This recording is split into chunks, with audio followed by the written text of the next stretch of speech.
Assalamu alaikum, dear students. Hope you are all fine.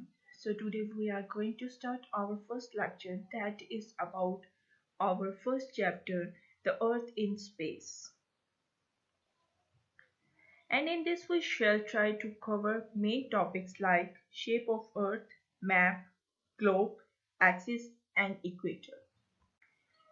Now we shall start our first topic, which is shape of the Earth. Do you know what is the shape of the Earth? Early people thought the shape of the earth is flat like a coin, but Aristotle was the first person who told that earth is not like a coin, it is round like a ball. यानी अरस्तु पहला बंदा है जिसने हमें बताया कि जो हमारी जमीन है वो गोल है, बिल्कुल गेंदनुमा। लेकिन जल्द ही न्यूटन ने एक थ्योरी पेश की जिसके अकॉर्डिंग उसने हमें बताया कि earth is not a complete round, it is flat at bottom and top. यानी अर्थ जो है वो मुकम्मल तौर पे गोल नहीं है, ऊपर और नीचे वाले हिस्से से वो फ्लैट है। Like you have read about 3D mathematical shape, so you can say that the earth is in sphere shape. If we can take an example of orange to understand the shape of earth, we can easily understand because the earth is shaped like an orange. जैसे equator के ऊपर अर्थ पे bulge होता है, बिल्कुल वैसे ही orange के ऊपर मिड में बल्ज होता है। सेम ऐसे ही अर्थ जैसे अपने एजेस से, अपने किनारों से ऊपर और नीचे से बिल्कुल फ्लैट है, बिल्कुल वैसे ही ऑरेंज भी ऊपर और नीचे से फ्लैट होता है। बच्चों, आप आसानी से ऑरेंज को सामने रख के अर्थ को समझ सकते हैं। इस पिक्चर के थ्रू आप आसानी से समझ सकते हैं कि अर्थ जो है आपकी वो बिल्कुल ऑरेंज की तरह है, ऊपर से भी फ्लैट, नीचे से भी फ्लैट, मिड से जो है उसमें बल्ज है। आप इस पिक्चर को देख के बहुत आसानी से इस चीज को अंडरस्टैंड कर सकते हैं कि अर्थ की बेसिकली जो शेप है या एक्चुअल शेप जो है वो किस तरह की है। सो स्टूडेंट, हमारा नेक्स्ट टॉपिक ग्लोब है। Globe is similar to our Earth, so you can say that globe is a 3D model of Earth. यानी 3D मॉडल जो हम अर्थ का बनाते हैं वो ग्लोब कहलाता है। जैसा कि आप पिक्चर में भी देख रहे हैं, एक्चुअली हमारी अर्थ बिल्कुल ग्लोब की तरह ही होती है। वैसे ही ग्लोब के ऊपर सारी कंट्रीज, लैंड जो पोर्शन है या हमारे ओशन पोर्शंस हैं, वाटर जो बॉडीज है, उनको शो किया जाता है। हमारी कंट्रीज, उनके कैपिटल्स, सब चीजें वैसे ही ग्लोब के ऊपर शो की जाती है जैसे एग्जैक्ट अर्थ के ऊपर मौजूद है।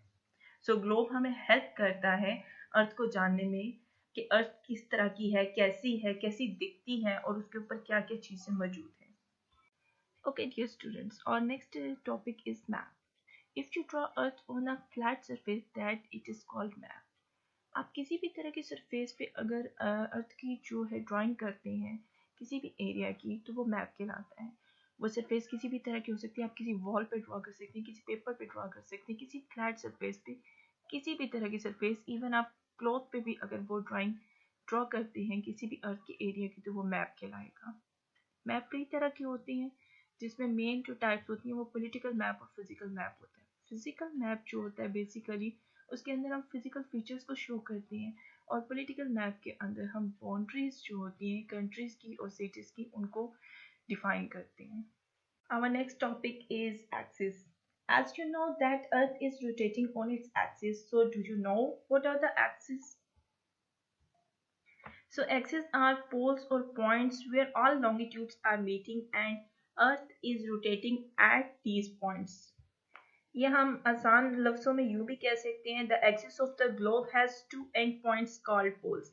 यानी जो आखिर के दो पॉइंट्स होते हैं वो आपके पोल्स कहलाते हैं। जैसे कि आप इस पिक्चर में देख सकते हैं कि रेड कलर की जो आपको दो लाइंस नजर आ रही हैं छोटी छोटी, जिनके ऊपर north pole and south pole लिखा हुआ है, ये आपकी अर्थ के एक्सिस हैं जिनके ऊपर आपकी अर्थ जो है वो रोटेट कर रही है। The one at the top is called North Pole and the other one which is on the bottom is called the South Pole.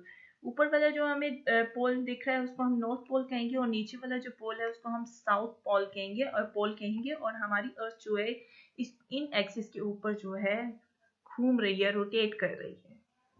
Dear student, our next point is equator. If you cut Earth into two parts with the help of a line, this line is called equator. So you can say a line which is dividing Earth into two parts is called equator. यानी अर्थ को जब आप दो हिस्सों में काट रहे हैं, इक्वल इक्वल काट रहे हैं, तो जिस लाइन से काट रहे हैं वो लाइन जो है आपकी इक्वेटर कहलाएगी। Midway between the poles is imaginary line encircling the earth which is called equator. जो आपकी लाइन अर्थ को दो पोर्शन में डिवाइड कर रही है, या दो हेमिस्फीयर्स में डिवाइड कर रही है। ऊपर वाला पोर्शन जो है वो आपका नॉर्थ हेमिस्फीयर और नीचे वाला जो पोर्शन है वो आपका साउथ हेमिस्फीयर कहलाएगा। Dear student, hope you understand all the points. If you have any confusion, you can contact us. Thank you.